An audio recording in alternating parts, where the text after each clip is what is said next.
It goes also. Correct. Yeah, so up here and up around the hotel. When you come out on the other side, it's easier to get back on the highway. This is much of a sharper tip, so you can scrape the road to us. Yes, we just scrape it coming in. Yes, you do. Yes, it's an awesome driveway, isn't it?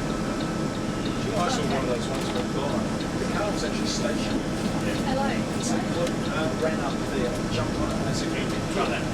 Hello. Right, there we go. Good morning, everybody. Welcome to New Norcia. I'm Gillian and I'm your tour guide. New Norcia is home to Australia's only Benedictine monastic community, founded in 1846 when two Spanish monks came out as missionaries with John Brady, the first Bishop of Perth. The first building we're going to see on our tour is our hotel. This opened in 1927 as a guest house for the parents of the two boarding schools that were in existence in New Norcia at the time. It was designed by one of our monks, Father Gimenez.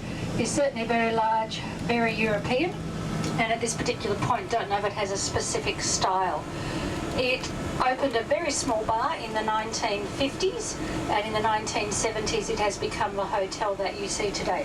So it is still a fully functioning hotel, albeit with a very grand design. In New Norcia today we have 11 monks. Our abbot today is John Herbert, who's in his early 50s. We have 3 monks in their 40s and the rest of our monks are in their 60s to 70s.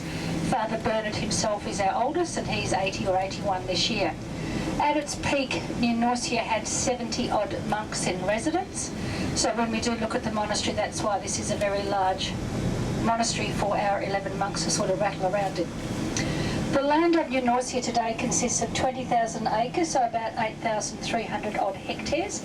A third of this is natural bush and will always remain so, and the rest of it is given over to a normal broadacre farm. Wheat, lupins, canola, barley, and today they run 5,000 to 7,000 sheep. At its peak, they had about 900,000 acres of land, and in those days they bred pigs, cattle, and even horses.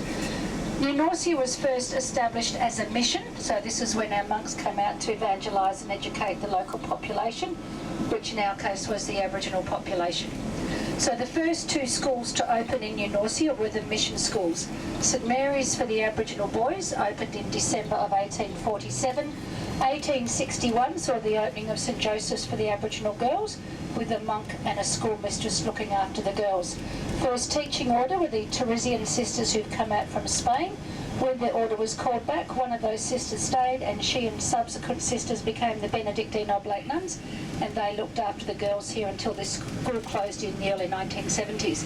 So the building immediately on your left was the St Joseph's Orphanage. Today it houses the Museum and Art Gallery, which does house one of the largest collections of movable religious art within Australia.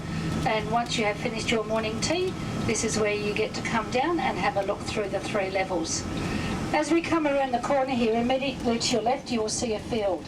Aboriginal families who'd converted to Christianity were given what was called a mission cottage to live in, which is basically, when you see the little picket fence, that's about the size of the cottages.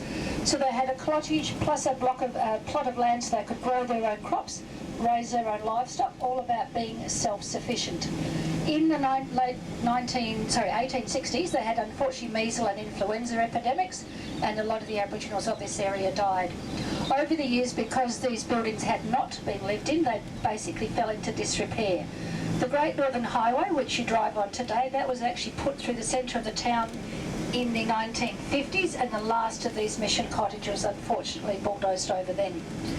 The road we are on now is your original Great Northern Highway, because immediately to your right you will see our monastery. So this is where our monks reside, and once you would have driven along this road, come up to the monastery gates, stopped, pop out, rung the bell, and our monks would come out to see what they could do to assist you. So we're now going to hop off the bus here, where you may take photos of the monastery courtyard. We will then go into the Abbey Church, so please bring your phones, cameras, etc. with you. Thank you.